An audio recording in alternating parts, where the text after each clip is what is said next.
Imagine stepping onto a real medieval battlefield. No shining swords clashing in perfect Hollywood choreography, no noble duels, no heroic knights swirling steel like in the movies. Instead, you'd see something very different and far more dangerous, because the real medieval battlefield didn't belong to the sword. It belonged to the spear. And to understand why, we need to step back and look at the Middle Ages the way historians do. Not as a world of knights and duels, but as a world driven by logistics, economics, training, mass combat, and survival. The spear wasn't just popular, it was inevitable. It was the default weapon of virtually every army from the 5th to the 15th century. Let's start with the most overlooked factor: cost. Producing a good medieval sword required specialized ironworking, high-quality steel, skilled smiths, and hours of labor. Most peasants would never even see a real sword up close, let alone own one. A sword was as much a luxury item as it was a weapon, a symbol of rank, wealth, or privilege. A spear, on the other hand, was almost laughably simple to make: a long wooden shaft, usually ash, fir, or pine depending on the region, fitted with a forged iron tip. The materials were abundant, the construction straightforward, and the training minimal. An entire village could equip itself with spears in a fraction of the time it took to craft a single sword, and that's exactly what they did. Medieval armies needed numbers, big numbers. Kings didn't win wars with 20 elite knights. They won wars with hundreds or thousands of common men, and those common men didn't have time for years of sword training. They needed something they could learn to use effectively in days or weeks, not decades. Enter the spear, but don't mistake simple for weak. In reality, the spear was mechanically superior to the sword in almost every practical way. First, reach. A sword gives you maybe 1 meter of striking distance. A spear gives you anywhere from 2 to 5 meters. On a chaotic battlefield, that reach meant life or death.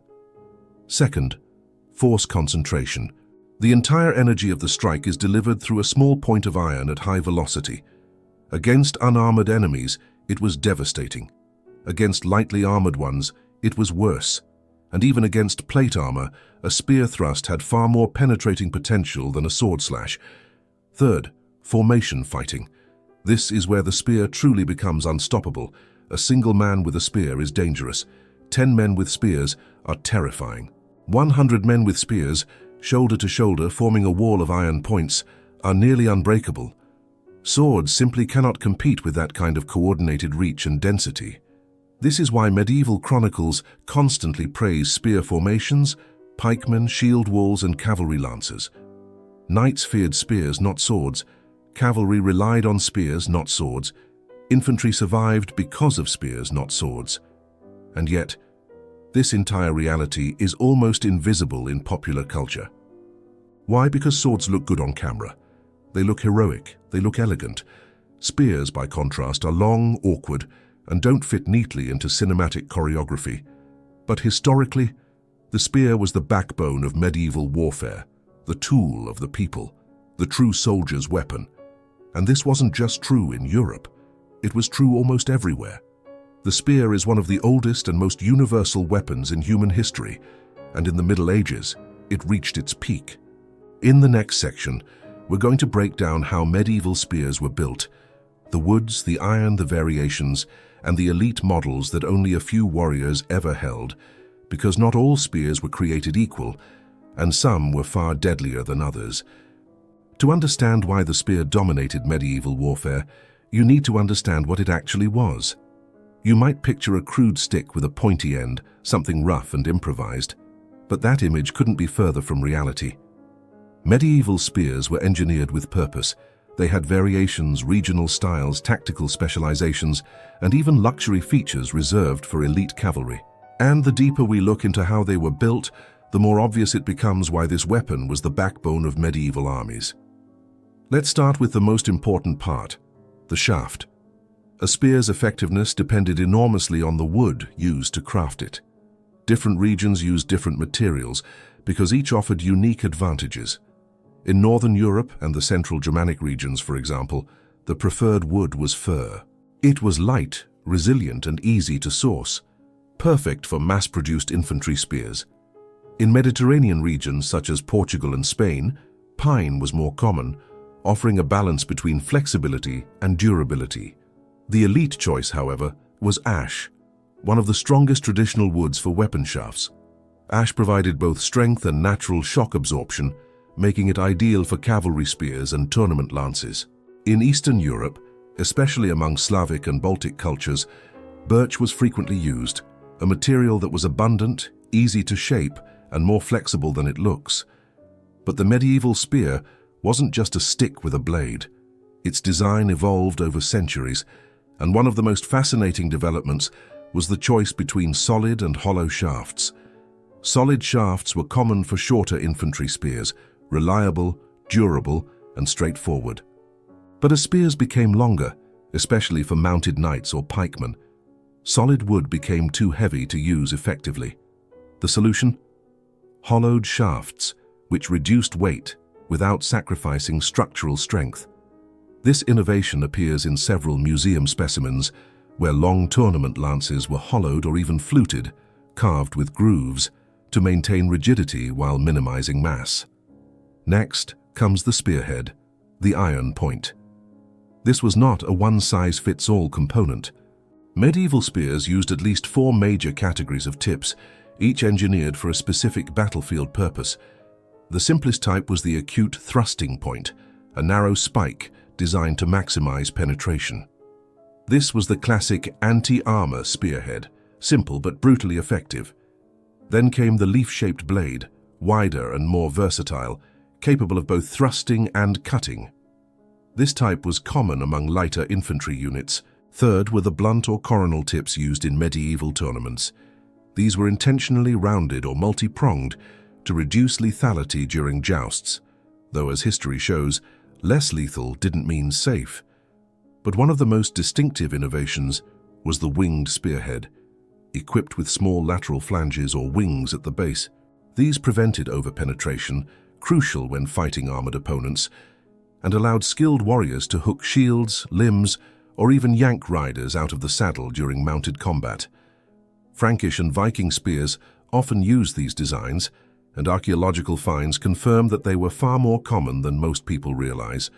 Elite cavalry spears also featured specialized components such as the vamplate, a circular metal guard that protected the knight's hand during impact, and the lance rest, a metal bracket attached to the breastplate that allowed riders to lock the spear under their arm and transfer the full power of the charging horse into a single devastating thrust. These features transformed the spear from a simple infantry weapon into a shock delivery system, the medieval equivalent of a kinetic missile. Even weight and length varied dramatically depending on the purpose. Infantry spears typically measured 2.5 to 3.5 meters, weighing about 2 to 3.5 kilos. Cavalry lances reached 4 to 4.5 meters, sometimes more. Tournament lances were monsters, up to 9 kilograms, designed not for war but for controlled brutal impacts in the jousting arena. By the time you finish looking at all these variations, one thing becomes clear. The medieval spear wasn't primitive at all. It was purpose-built, region-adapted, and technologically refined. If you've ever watched a medieval movie, you've probably seen the same thing over and over again. Swords swirling, sparks flying, and spears acting like background props held by soldiers waiting to die. But this is one of the biggest misconceptions in medieval history. In reality, spears were not passive defensive sticks. They were dynamic, versatile, and terrifyingly effective weapons that defined both infantry and cavalry combat. To understand how dangerous they really were, let's start with the most iconic move ever created for mounted warfare, the couched lance charge. This wasn't just holding a spear under your arm. It was a biomechanically engineered attack that combined the weight of the horse, the speed of the charge, and the structure of the knight's armor into one devastating kinetic strike. Using a special metal bracket on the breastplate called a lance rest, knights locked their spear into place, turning their entire body into a living shock absorber.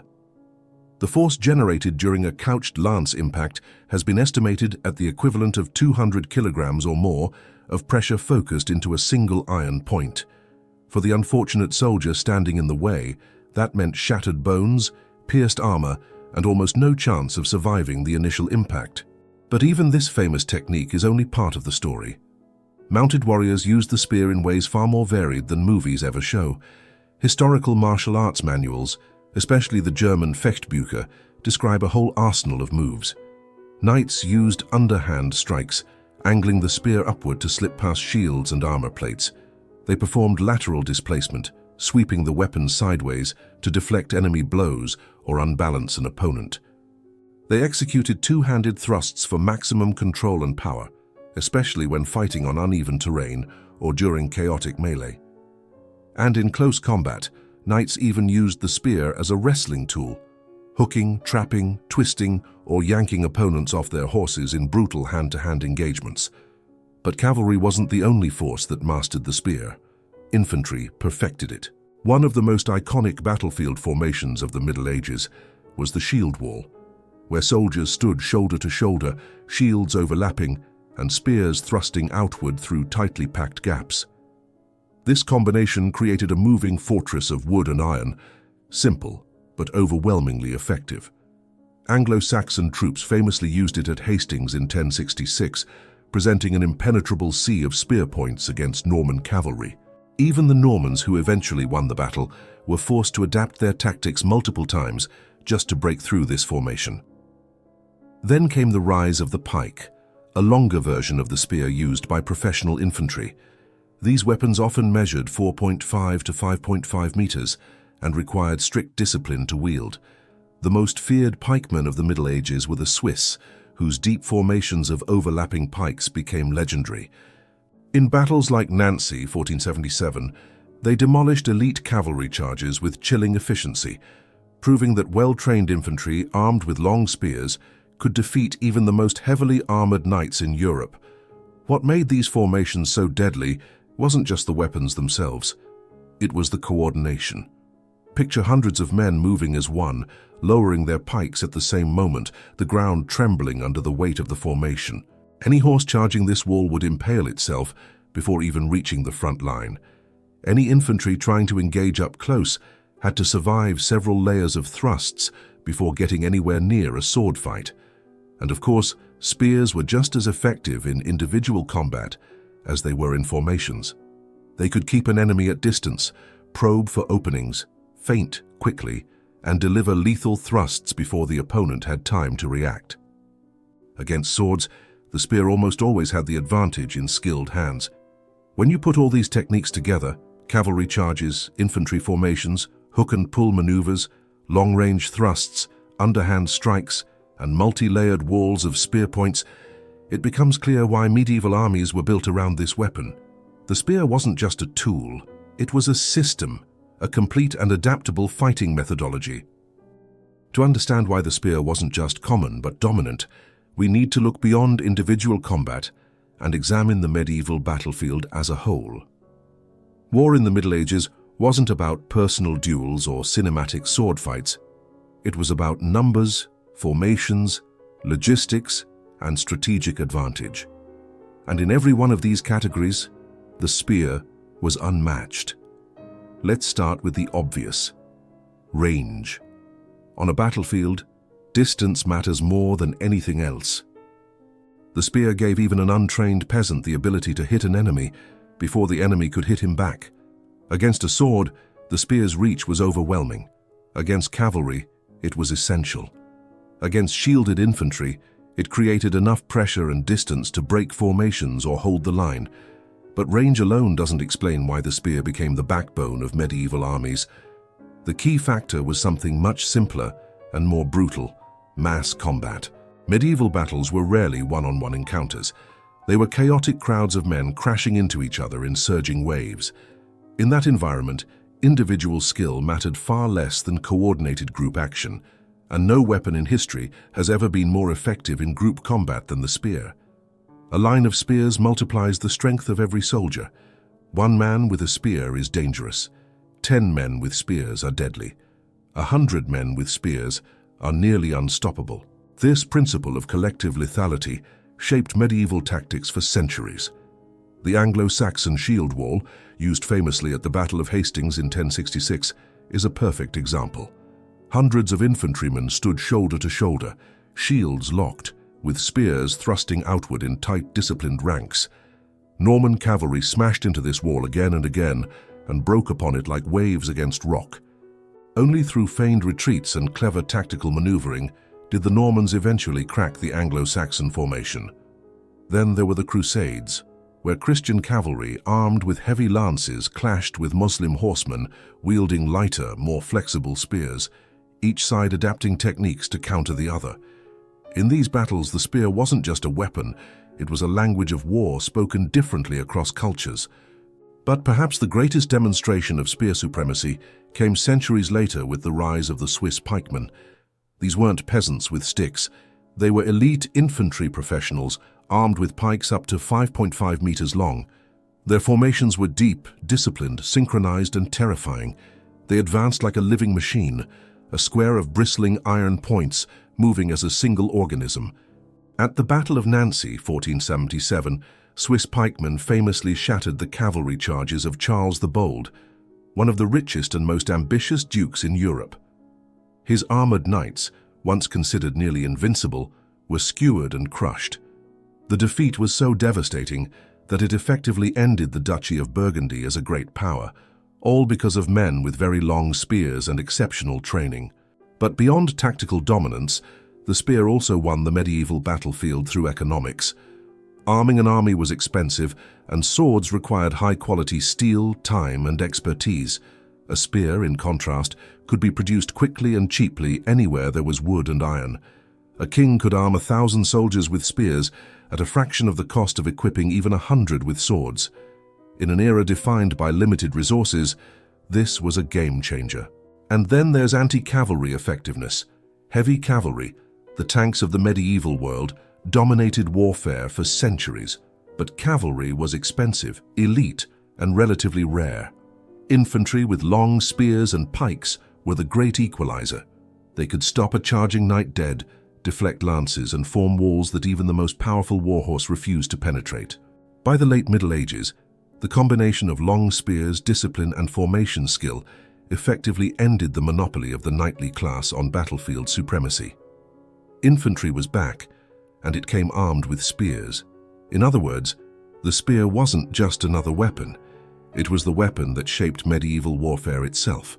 One of the most fascinating things about the medieval spear is that it wasn't a single weapon. It wasn't uniform, fixed, or standardized. Instead, it was a whole family of weapons, adapted, reshaped, and reinvented by different cultures across centuries. Wherever you go in the medieval world, from the windswept hills of Scandinavia to the deserts of the Middle East, you'll find a different spear with a different story. Let's start in Western Europe, where the Franks made one of the most influential contributions, the winged spear. These spearheads had small metal fins, or lugs, on each side. At first glance, they might look decorative, but they were anything but. These wings prevented the spear from penetrating too deeply into an enemy, stopping it from getting stuck in a body or armor. But more importantly, they allowed skilled fighters to perform brutal hooking techniques, pulling shields aside, trapping weapons, or even yanking mounted opponents off their horses. For the Franks, it wasn't just a spear, it was a multi-tool of war.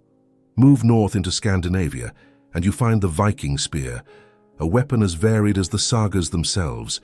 Viking spears came in a huge range of shapes, from wide leaf-shaped blades to spearheads with wicked wings and elongated points. They used spears both for throwing and thrusting, and it appears in countless archaeological finds, from ship burials to battlefield graves. The spear wasn't a secondary weapon for the Vikings. It was the centerpiece of their shield wall, the defining formation of Scandinavian warfare. A Viking warrior with a spear wasn't under-equipped. He was simply practical and terrifying. Now travel to Anglo-Saxon England, where the spear played a central role in the famous Battle of Hastings. Sources like the Bayeux Tapestry show long spears held in tight defensive ranks, a deliberate counter to Norman cavalry. Anglo-Saxon warriors used their spears to maintain formation integrity, keep horses at bay, and reinforce the strength of their shield wall. Their spears tended to be long, reinforced, and made for endurance in prolonged clashes. And as the Normans discovered, breaking through such a formation was nothing short of a nightmare. Shift south into the Iberian Peninsula, and things become even more interesting. Portugal and Castile developed spear traditions influenced not just by European warfare, but also by centuries of contact with Islamic North Africa. Iberian spears tended to be moderate in length, around 3.5 to 4.5 meters, and were adapted for fighting fast-moving cavalry and skirmishers from the Maghreb. The famous Pastrana tapestries, which depict Portuguese conquests in North Africa, show the spear as the most common weapon in their arsenal. The spear wasn't just widely used in Iberia, it was essential, shaping the way Christian and Muslim armies fought during the centuries-long Reconquista. Travel east into Slavic and Eastern European territories, and the weapon becomes even more specialized. Polish and Lithuanian warriors developed long spears, influenced by steppe cultures like the Mongols, combining European craftsmanship with nomadic tactics. Later, Poland's famed lancers would become some of the most respected cavalry in Europe, inspiring Napoleon to create elite lancer regiments in his own armies centuries later. Further east in Byzantium, spears maintained older, classical traditions. Byzantine spears often balanced length with maneuverability, allowing infantry to fight in both close formation and dispersed lines. Byzantine cavalry, known for their hybrid tactics, used spears alongside bows, making them adaptable on multiple fronts. And finally, we reach the Middle East and Asia, where spear technology was often more advanced than in Europe. Islamic armies used light, flexible spears ideal for fast cavalry engagements. In China, the spear was known as the king of weapons, with countless variations and techniques.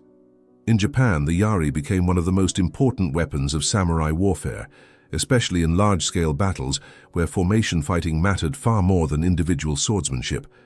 Across all these cultures, despite the differences in length, materials, and techniques, one truth remained constant. The spear was universally respected and universally feared. After more than 1,000 years of absolute dominance, the spear's reign over the medieval battlefield didn't end suddenly. It wasn't replaced overnight by a new weapon or defeated in some dramatic clash. Instead, its decline was gradual, a slow shift shaped by technology, new tactics, and the evolution of warfare itself. Yet even as it faded from its medieval glory, the spear refused to disappear. In fact, its legacy lasted far longer than most people realize. The first blow to the spear's supremacy came in the form of gunpowder. When early firearms like arquebuses and matchlocks appeared in Europe during the 15th and 16th centuries, they introduced something the spear could never compete with: long-range armor-piercing power. A musket shot could kill at distances the spear couldn't dream of reaching. Even the most disciplined pike formation couldn't stop a well-coordinated volley of gunfire. But here's the twist. Spears didn't vanish when guns arrived. Instead, they evolved. The combination of pikemen and musketeers became the backbone of early modern warfare. Musketeers provided the firepower, pikemen protected them from cavalry charges and close-quarters breakthroughs. This hybrid system dominated European tactics for nearly 2 centuries. Formations like the Spanish tercio, a blend of pikes and firearms, became legendary for their effectiveness. It wasn't until the 17th and 18th centuries, with the invention of the bayonet, that the spear finally met its technological successor. The bayonet, essentially a small spearhead attached to the muzzle of a musket, transformed firearms into hybrid weapons capable of both shooting and thrusting. Once soldiers could form spear-like walls using their guns, the need for dedicated pike units diminished rapidly. But even then, the spear refused to die. Across Eastern Europe, cavalry lancers continued to thrive. Poland's famed uhlans, who wielded long cavalry lances with terrifying skill, became some of the most respected shock troops in Europe. Their effectiveness was so undeniable that Napoleon himself reorganized parts of his armies to include lancer regiments, a strategy soon copied by Prussia, Russia, Britain, and others. Astonishingly, cavalry lancers were still used during World War I. The last major lance charge in Western Europe happened in 1914 during the Battle of Mons, when British cavalry units armed with lances charged German infantry formations. It was a symbolic final echo of medieval warfare in a world already ruled by machine guns and artillery. But the spear's legacy isn't limited to battlefield survival. It also carried deep cultural, symbolic, and social meaning.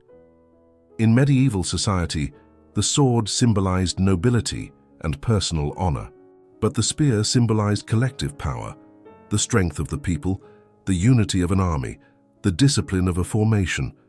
It was the weapon of the common soldier and the weapon of elite cavalry.